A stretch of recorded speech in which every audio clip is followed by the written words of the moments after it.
Break के बाद स्वागत है आपका। चलिए अब शुरू करते हैं 5 मिनट में 25 खबरें। देश में कोरोना से बिगड़ते हालात के बीच पीएम मोदी ने देश को संबोधित किया। पीएम मोदी देश में कोरोना से बिगड़े हालात समेत अन्य मसलों पर बात की।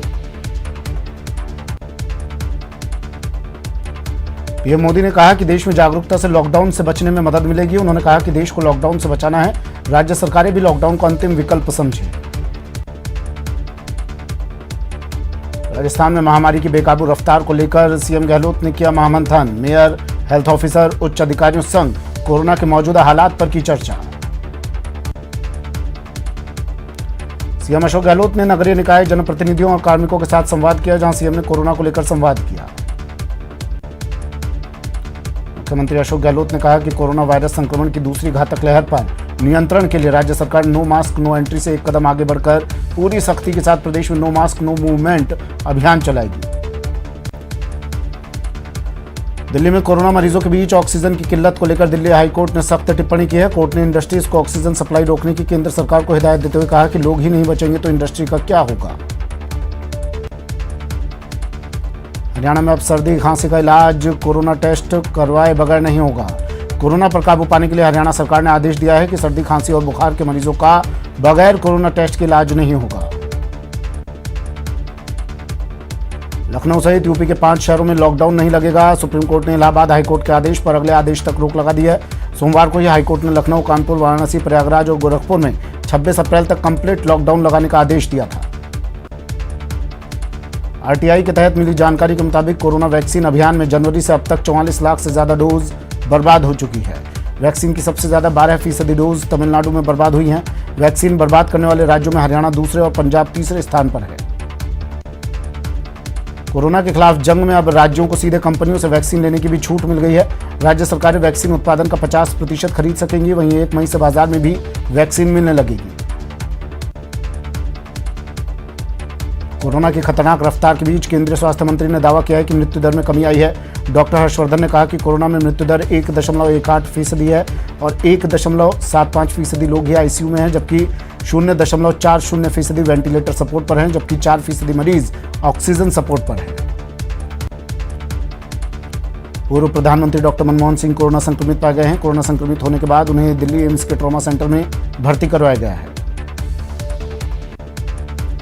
राहुल गांधी कोरोना पॉजिटिव पाए गए हैं। राहुल गांधी ने ट्वीट कर इसकी जानकारी दी। राहुल ने संपर्क में आए सभी लोगों से सावधानी बरतने की अपील की है।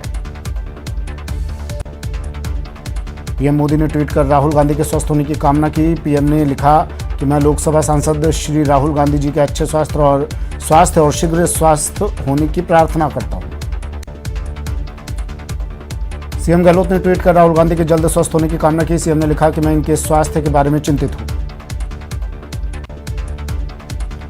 देश के नए मुख्य चुनाव आयुक्त सुशील चंद्रा भी कोरोना की चपेट में आ गए हैं। वहीं चुनाव आयुक्त राजीव कुमार भी कोरोना पॉजिटिव पाए गए हैं। बता दें कि कुछ दिनों पहले ही सुशील चंद्रा ने मुख्य चुनाव आयुक्त का पद संभाला है। दिल्ली के मुख्यमंत्री अरविंद केजरीवाल की पत्नी सुनीता केजरीवाल कोरोना संक्रमित हो गई हैं। उन्होंने खुद को होम आइसोलेशन में रखा है। मुख्यमंत्री अरविंद केजरीवाल भी क्वारंटीन हो गए हैं। कुछ दिन वो घर से ही कामकाज देखेंगे। कोरोना के तेजी से बढ़ते हुए मामलों को देखते हुए रक्षा मंत्री राजनाथ सिंह ने बड़ा फैसला लिया है। उन्होंने army chief MM Naravane, defence secretary और DRDO चीफ से कहा कि वे डिफेंस कैंट और DRDO के अस्पतालों में आम नागरिकों को भी इलाज की सुविधाएं मुहैया करवाएं। कोरोना के बढ़ते प्रकोप को देखते हुए UGC नेट की परीक्षा टाल दी गई है। केंद्रीय शिक्षा मंत्री रमेश पोखरियाल ने ट्वीट कर कहा कि इस परीक्षा की नई तारीखों का ऐलान बाद में किया जाएगा। देश में कोरोना वायरस की बेकाबू रफ्तार जारी है। पिछले 24 घंटे के अंदर देश में 2,95,000 से ज्यादा लोग संक्रमित पाए गए हैं। वहीं पिछले 24 घंटों में कोरोना से 2023 लोगों की मौत हो गई।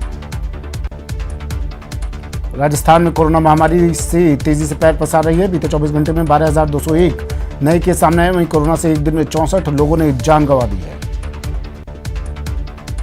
कोटा में कोरोना पॉजिटिव मरीजों की मौत के मामलों में लगातार बढ़ोतरी देखी जा रही है। कोविड अस्पताल में भर्ती 10 मरीजों ने इलाज के दौरान दम तोड़ दिया। वहीं कोटा में कोरोना से मरने वालों का आंकड़ा 222 तक पहुंच गया है।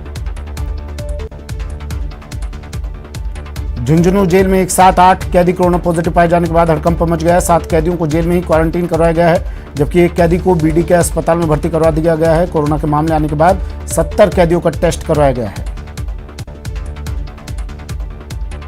जोधपुर के फलौदी जेल से फरार हुए 16 कैदियों का मामला अभी शांत नहीं हुआ कि अब बीकानेर जिले की नोखा सब जेल से मंगलवार आधी रात को 5 कैदी फरार हो गए।